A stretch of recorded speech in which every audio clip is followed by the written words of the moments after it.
अस्सलामुअलैकुम वरहमतुल्लाहि वबरकातुहू। मैं आलिया असलम लांगा निहायत अफसोस के साथ मुझे अपना नाम इस गलीज बंदे के साथ जोड़ना पड़ रहा है।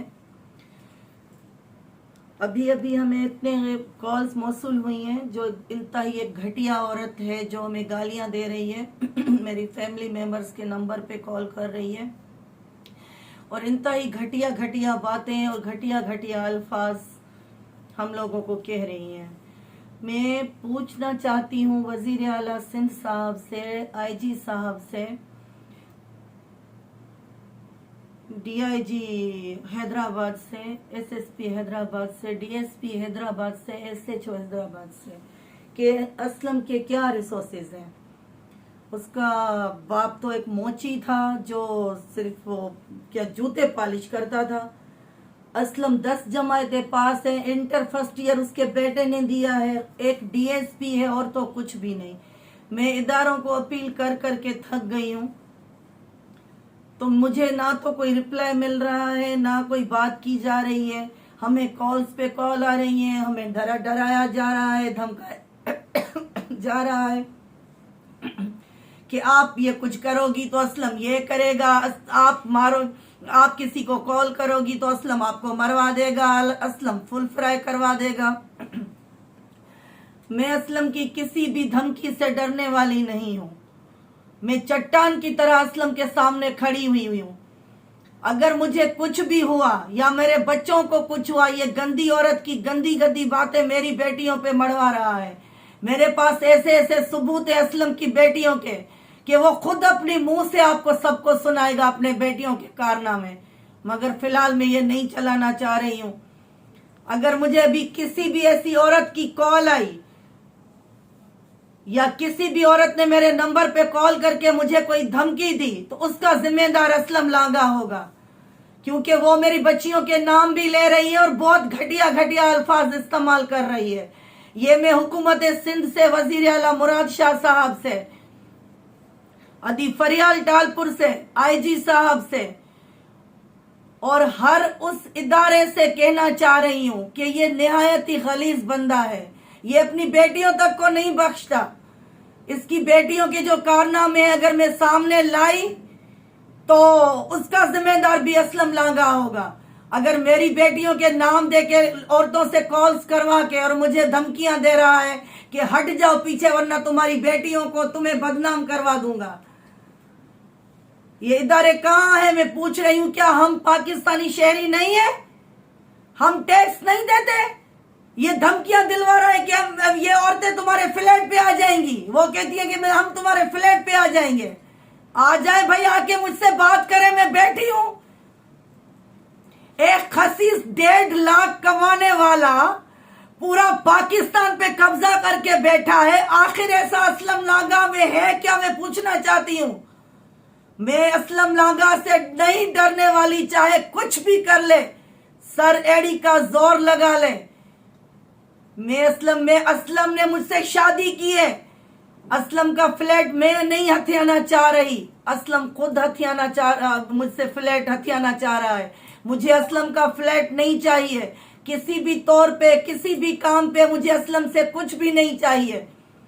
असलम की 1.5 लाख तनख्वाह में से मैं 70,000 असलम से लेती थी, मगर ये असलम ने कहां से बनाई है इतनी मिल्कियत जिसके जोर पे सारे लोग डर रहे हैं असलम से।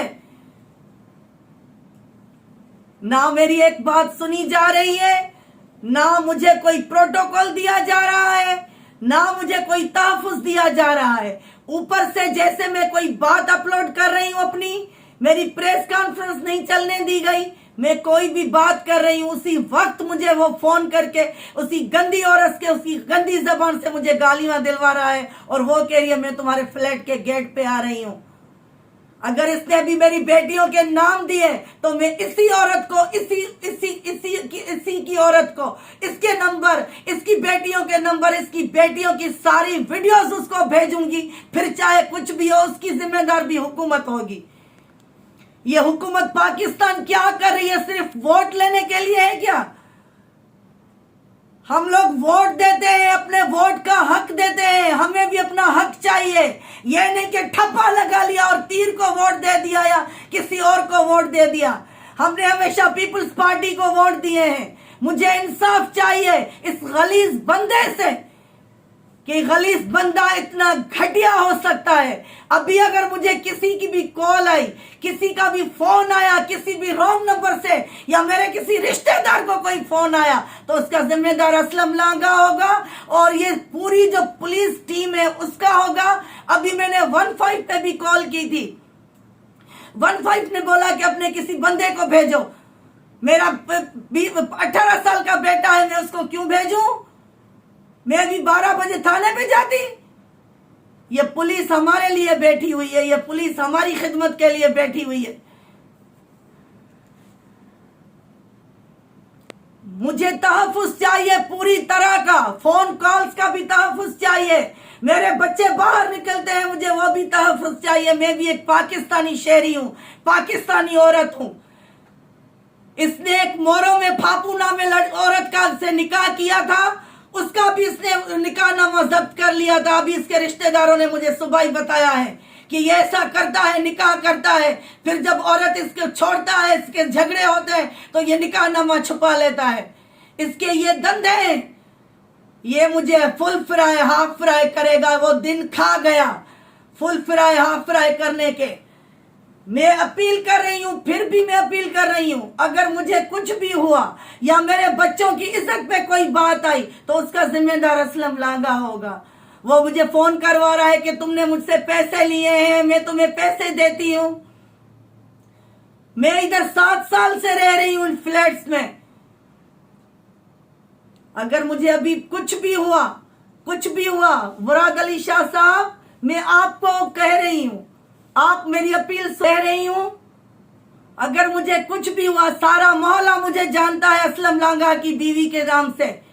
ये जितने भी मेरे फ्लैट्स के ऊपर नीचे लोग रहते हैं, मगर सारे इसके डर से खामोश हैं। 6-7 साल से सब मुझे जान रहे हैं।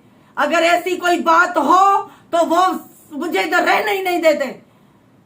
मैं अपील कर रही हूं फिर भी पूरे इदारों से, जितने भी इंटेलिजेंस के, IAS के, मुझे नाम भी लेने नहीं आ रहे, कि मुझे तहफ़्फ़ुज़ फराहम किया जाए असलम से, हर किस्म का तहफ़्फ़ुज़। ये नहीं कि मैंने सिर्फ प्रोटेक्शन ली है तो मुझे प्रोटेक्शन, मुझे फोन कॉल्स आ रही हैं बहुत सारे नंबरों से। हर 10 मिनट के बाद मुझे नंबर आ रहे हैं, गालियां मिल रही हैं मेरे बच्चों के नामों से, मेरे नामों से, हर किसी नामों से। ऐसी असलम लांगा कौन सी हस्ती है जो हर केस से निकल जाता है?